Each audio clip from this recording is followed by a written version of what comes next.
Hey everyone, so today we're tackling a massive issue facing students pretty much everywhere. Burnout.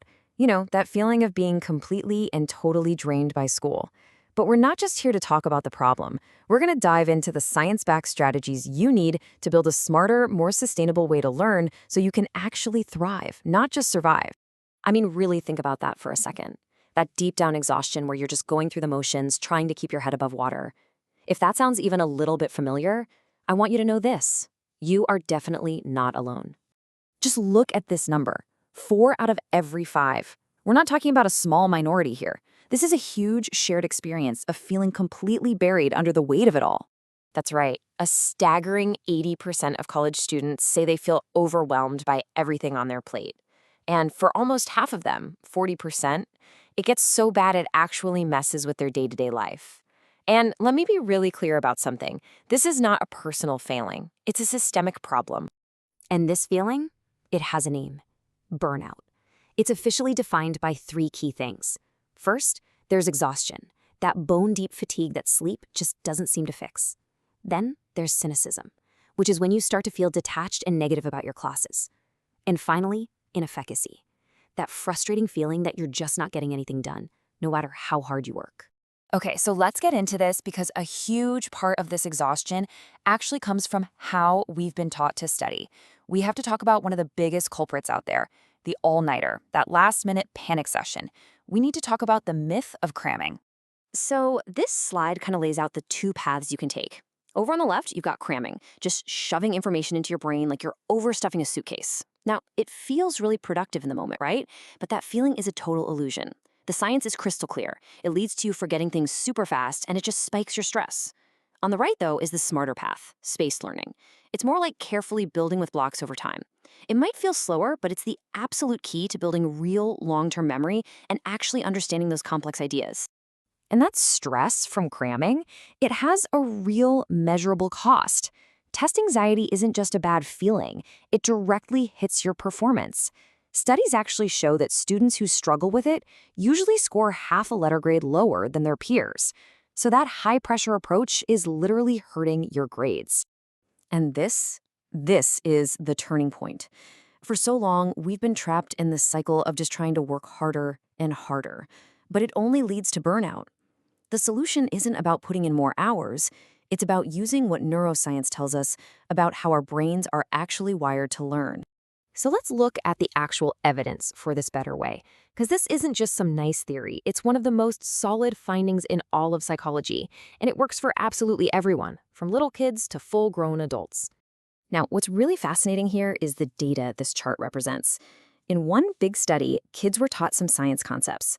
One group got all the lessons crammed it together, back to back. The other group got the exact same lessons, but spaced out over a few days. A week later, the spaced group showed a way higher increase in their understanding. The difference was just huge. So, why does this work so incredibly well? It sounds kind of weird, but spacing actually uses the power of forgetting. See, when you space your study sessions out, your brain has time to filter out all the unimportant details. Then, when you come back to the material, your brain has to work just a little bit harder to retrieve it.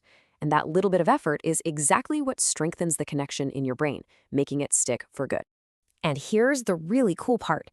This brilliant process doesn't just happen when you're sitting there with a book. One of the most critical parts of learning happens when you're not even conscious, when you're fast asleep. You can think of it as your brain's essential night shift. While you're sleeping, your brain cells literally replay what you learned during the day, locking those experiences into your long-term memory. But then, something else amazing happens. Certain brain circuits are temporarily silenced, basically wiping the slate clean for the next day. And this is why pulling an all-nighter is so terrible for learning.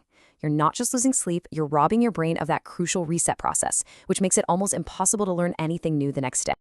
Okay, so the crucial point here is that we can take all of this amazing science and turn it into a practical, actionable toolkit. These are strategies you can start using, like right now, to fight burnout, cut down on stress, and actually get better at learning. First up, manage your time and your mind. This means you have to actively schedule not just your study time, but your breaks too. Put them right in your calendar. Your brain needs that downtime. Try practicing mindfulness to quiet all that mental noise and manage stress before it takes over.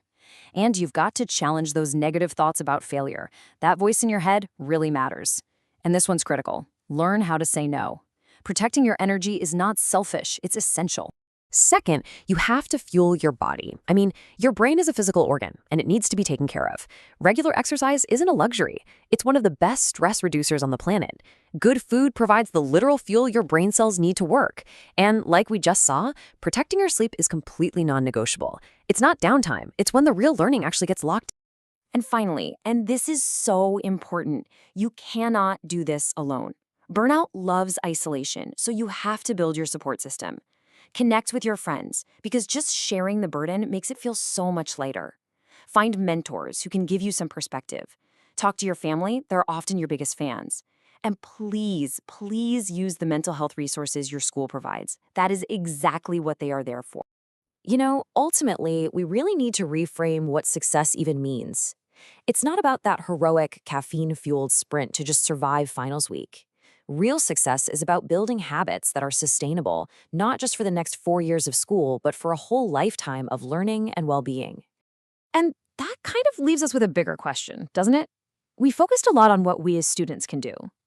But if the science of how we learn and stay healthy is this clear, what responsibility do our schools and universities have to change the very systems that create all this pressure in the first place? What really needs to change about school itself? Thanks for exploring that with me.